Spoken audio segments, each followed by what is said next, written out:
ప్రపంచవ్యాప్తంగా ఏ కోటలైనా తీసుకోండి, రాజధానులనైనా తీసుకోండి, కొండలు, గుట్టలు పైననే. ఆఖరికి గుడి గోపురాలు కూడా కొండలు, గుట్టలు పైనే. హైదరాబాదులో బంజారా హిల్స్, జూబ్లీ హిల్స్ అంటూ కొండలు, గుట్టలు ఉన్న ప్రాంతంలోనే నివాసాలు ఎక్కువ.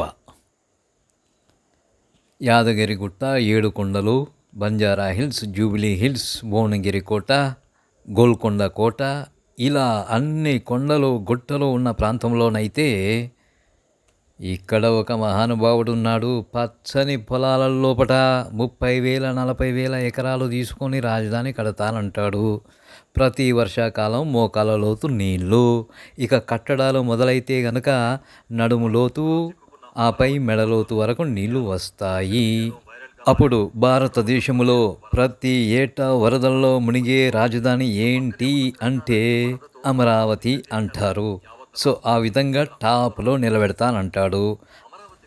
ఆయన టాప్లో నిలబెట్టేది ఓహో ఈ విధంగానా అని అనుకోవాలి మనం. ఇంతకీ ఆయన నివాసం ఉండేది క్యాపిటల్ రీజియన్లోనా లేక కరకట్ట పైననా?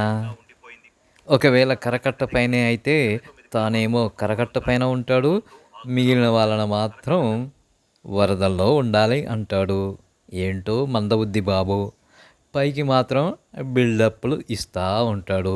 తానేదో విజనరీని అన్నట్టుగా పోయి పచ్చటి పొలాల లోపట క్యాపిటల్ని కడతాడట.